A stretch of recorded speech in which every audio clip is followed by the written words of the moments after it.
Bonjour à toutes et à tous, j'espère que vous allez tous très très bien. La question que on m'a posée hier par Messenger, elle est très simple, c'est en rapport avec les flyers qu'on pourrait mettre dans des boîtes aux lettres. Dans notre école de formation, IBS Formation, on forme tout au long de l'année des négociateurs en immobilier à faire leur travail, mais pas de n'importe quelle manière. Euh, L'immobilier aujourd'hui, on sommes en 2019 maintenant, euh, a complètement changé. Il y a des personnes encore qui n'ont pas encore fait le switch dans leur cerveau et ils ont pas compris qu'il y a des choses qu'il faut arrêter en fait. Il faut juste arrêter. Il faut complètement changer de méthode. Et certaines personnes sont complètement attachées à des méthodes. Le principe des méthodes, c'est compliqué en fait. Quand on vous a enseigné quelque chose il y a 20 ans et que ça a marché il y a 20 ans, on a cette méthode. Mon patron, il m'a enseigné ça il y a 20 ans, ça a marché il y a 20 ans, donc je continue pendant 20 ans à le faire. Le problème avec les méthodes, c'est que elles marchent un certain moment. Mais si jamais on prend cette méthode qui est bonne aujourd'hui et que le monde a changé, il faut changer de méthode. Et c'est simple, hein, dans l'immobilier, c'est mon métier depuis des années, et depuis quelques années maintenant que j'ai créé cette école de formation IBS, j'essaye d'aider les gens à regarder un peu différemment le marché. En fait, il faut arrêter avec les méthodes, juste arrêter avec les méthodes. Nous sommes plus dans un monde aujourd'hui où les mêmes méthodes fonctionnent pour tout le monde. Et dans l'immobilier, c'est quelque chose d'assez spécial en fait. Moi, j'ai l'impression que je suis dans un train qui fonce à toute vitesse et il y a des personnes qui sont encore sur la gare en train de me regarder. Ils regardent le train passer, ils se disent mais c'est qui celui-là? Qu'est-ce qu'il nous raconte comme salade? Et ils continuent. Moi, je continue à faire du boitage. Et il y a quelques mois de ça, j'ai fait une vidéo sur le boitage en essayant d'expliquer aux gens qu'il faut arrêter de faire. Il faut juste arrêter de faire ça. Et pourtant, il y a des gens qui m'envoient des commentaires sur cette vidéo. Ils me disent bon d'accord, tu aimes pas ma façon de faire du boitage, alors comment il faut que je fasse du boitage? Le problème, c'est pas s'il faut faire du boitage ou pas, c'est qu'il faut pas en faire. Et c'est même pas la question si vraiment. En fait, il faut arrêter de faire du boitage. Il faut arrêter. Et pourtant, je reçois un message dernièrement. Dernièrement, c'est hier, avant-hier. Et donc, c'est un négociateur que je ne connais pas personnellement. Il a été peut-être en formation avec nous. Je me rappelle quand j'étais en formation en salle avec eux. C'est des négociateurs super expérimentés qui font du chiffre d'affaires. Mais il y a des gens qui restent avec leur méthode. Ils ne veulent pas bouger en fait. Alors pourquoi les gens n'aiment pas changer de méthode? Parce qu'ils se disent, ça a marché jusqu'à maintenant, je la garde. Et si je lâche cette méthode, la prochaine, elle risque de ne pas marcher.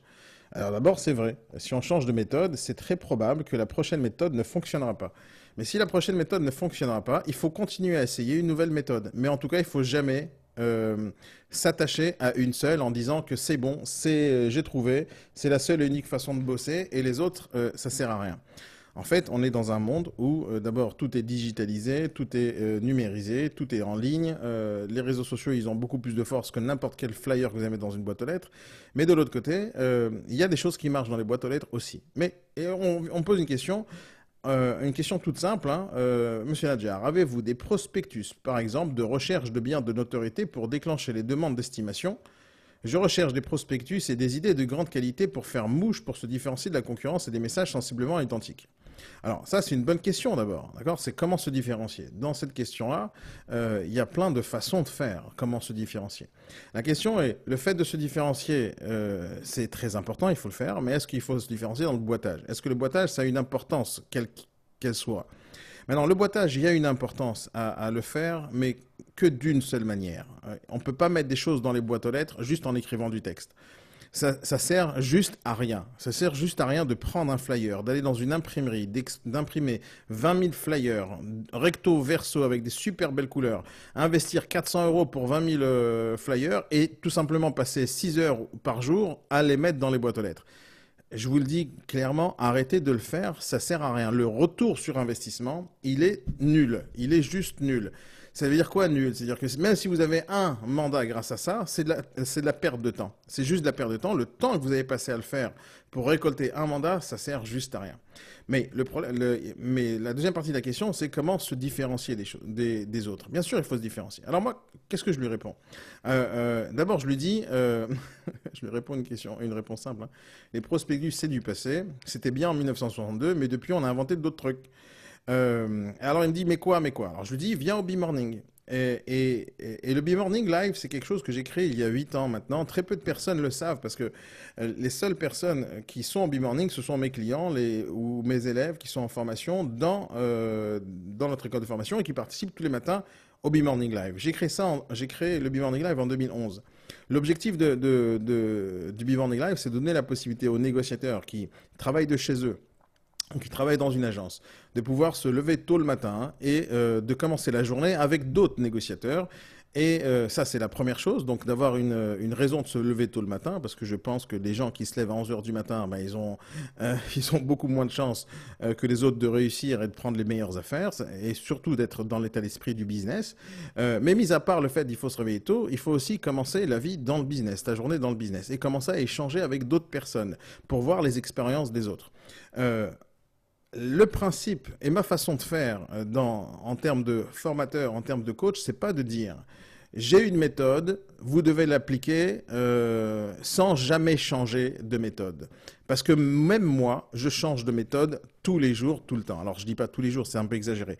Mais je change de méthode tout le temps et très souvent quand je vois que ma méthode ne fonctionne plus. En fait, la bonne façon de vendre des produits, la bonne façon de commercialiser n'importe quelle entreprise, la bonne façon de chercher à développer son chiffre d'affaires, ça se résume en un seul et unique mot: l'adaptation. Si le marché change, il faut que je m'adapte. Si le client change, il faut que je m'adapte. Si le vendeur a changé, il faut que je m'adapte. Si mes concurrents ont changé, il faut que je m'adapte. Et rester figé sur une méthode, ça ne marche pas. Et c'est bien pour ça que j'appelle pas ma façon de travailler à une méthode unique et elle bougera pas, alors que je sais qu'il y a beaucoup de gens qui enseignent des méthodes. Et tous ceux qui enseignent des méthodes, pour moi, ils comprennent rien, en fait. Ça fonctionne pas. Ça a fonctionné un temps, donc on la répète, on la répète, on la répète. Et au final, qu'est-ce qui se passe? Eh ben, on ne sait même pas surmonter une objection, agent s'abstenir, parce qu'on ne sait pas pourquoi les gens nous ont dit ça. Et les objections qui arrivent sur le terrain, c'est juste parce que les particuliers, imaginons que vous êtes dans l'immobilier, négociateur immobilier, ou vos clients, peu importe dans quel domaine vous êtes, même en tant qu'agence immobilière, des fois on a envie de développer notre agence, développer un concept, développer des franchises, et on essaie de vendre notre concept à quelqu'un. Donc on doit toute la journée vendre des choses. Même un courtier en crédit doit vendre un service, même un CGP il doit vendre ses services, même quelqu'un qui fait de la gestion locative, il doit vendre des services. Et si maintenant on a des concurrents qui ont changé leur méthode de travailler, on doit changer notre méthode de vendre. Maintenant, notre méthode de vendre, elle doit s'adapter à notre clientèle. Et si jamais je vous dis une méthode qui est bonne aujourd'hui et que dans 3 semaines je vous dis maintenant il faut que tu changes, il faudra changer. Alors, si moi je change souvent, c'est juste parce que je suis un observateur. Je regarde ce qui se passe sur le marché et j'essaye de m'adapter à ce qui se passe en temps réel pour m'adapter, pour être différent bien sûr des autres, mais surtout aller là où les gens ne m'attendent pas. Et donc, ce que je dis à ce négociateur qui me pose une question simple, c'est comment je peux me différencier des autres en mettant des flyers différents. Je lui dis, viens au B-Morning. Et le B-Morning, c'est exactement ce que je suis en train d'essayer de vous expliquer maintenant. C'est en fait, vous avez une question, vous voulez faire quelque chose. Maintenant, si le principe de mettre des flyers, pour vous, c'est important, ok, je vais vous expliquer comment il faut faire pour mettre des flyers. Mais je vais aussi vous expliquer comment il faut réfléchir pour créer un flyer. Je vais aussi vous dire pourquoi ce que tu fais, c'est pas bon et pourquoi ce que tu fais, c'est bon. D'après ton envie de faire les choses. Il y a tellement de choses qui sont importantes lorsqu'on parle de rédiger un flyer. C'est du copywriting, c'est de l'image, c'est du graphisme. Il y a plein de choses dans un flyer. Et ce que je vais te dire pour toi, cher négociateur, ce ne sera pas la même chose que je vais dire à un autre négociateur qui est dans un autre secteur avec un autre type de produit. Donc, il n'y a pas une seule façon de faire de l'immobilier, il n'y a pas une seule façon de prospecter, il n'y a pas une seule façon de démarcher, ni de créer un flyer. Il faut être unique en son genre, il faut être capable de réfléchir. Et ce que je fais au B-Morning tout le temps, il y a beaucoup de négociateurs qui ne comprennent pas en fait ce principe de venir et de ne pas savoir ce qui se passe le matin. Parce que le B-Morning, c'est tous les jours, du lundi au jeudi, de 8h30 à 9h30, si je fais ça depuis 8 ans.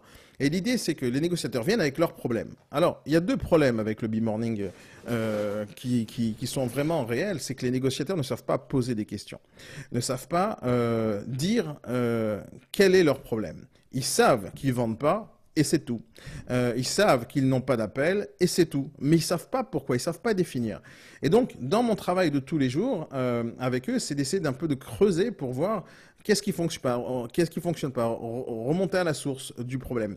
Et quand au final, il y a un problème réel qu'on arrive à déceler, l'idée, c'est d'essayer de trouver la solution.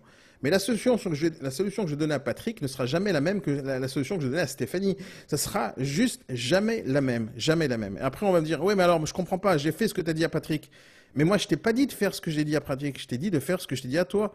Et donc, toi, tu dois t'adapter à toi. Parce que moi, je parle d'une certaine manière. Je démarche les gens d'une certaine manière. Je communique d'une certaine manière. Mais je ne veux pas demander à n'importe quel négociateur de faire comme moi exactement, mais de s'inspirer d'une certaine façon de faire.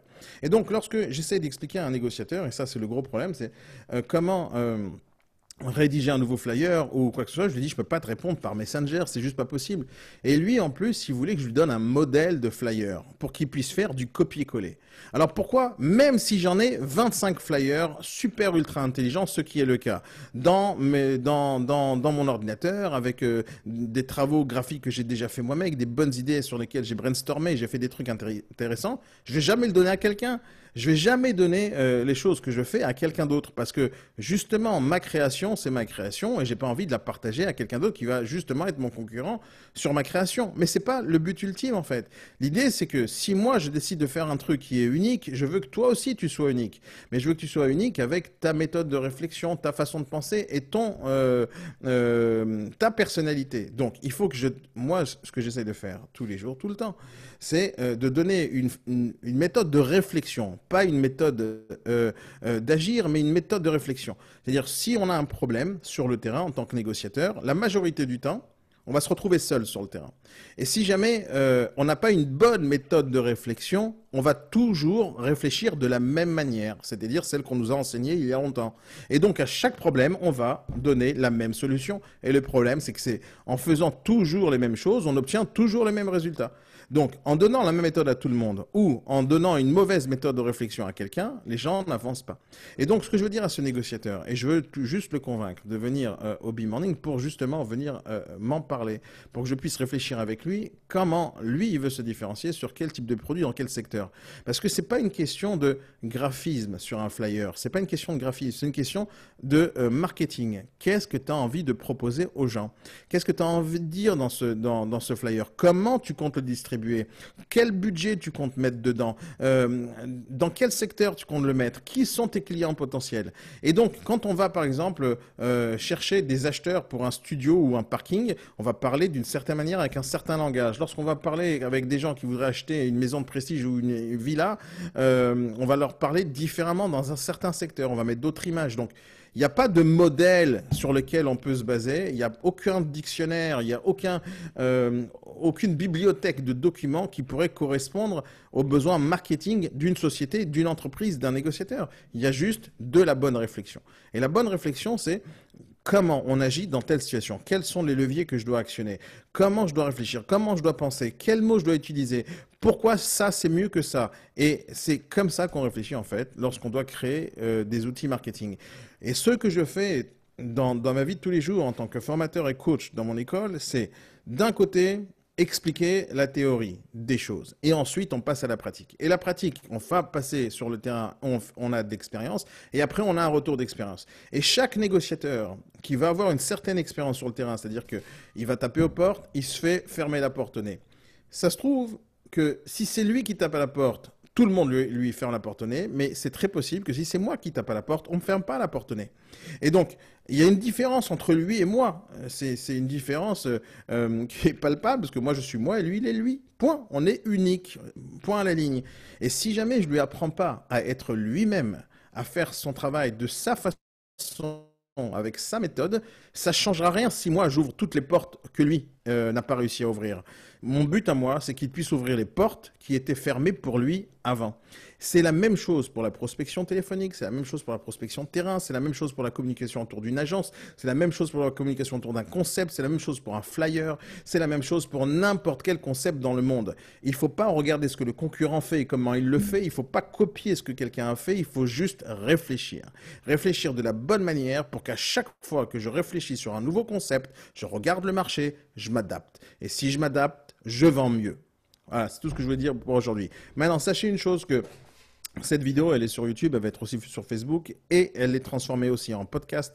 Vous pouvez nous rejoindre en podcast sur Apple Podcast. Vous pouvez chercher tout simplement Daniel Nadjar sur Apple Podcast par exemple ou sur n'importe quelle plateforme de podcast de votre choix et vous allez tomber sur plein de séries de podcasts qui existent. Vous allez sur YouTube, vous cherchez IBS Formation. Vous êtes sur Facebook et si bien sûr vous êtes dans l'immobilier, alors vous venez sur la page Facebook IBS Formation avec un S et si vous cherchez un peu plus d'aide et de conseils, vous pouvez rejoindre notre groupe privé Facebook qui s'appelle IBS Formation et Coaching. C'est un groupe privé, donc vous ne pouvez pas y accéder facilement. Enfin, facilement, c'est facile, il suffit de faire la demande et on vous donnera l'accès. Mais dedans, dans ce groupe, il y a uniquement des négociateurs en immobilier. Donc voilà, c'est tout ce que je voulais vous dire aujourd'hui. Passez une très bonne journée pour l'instant et on se retrouve pour un prochain épisode la prochaine fois. Bye bye.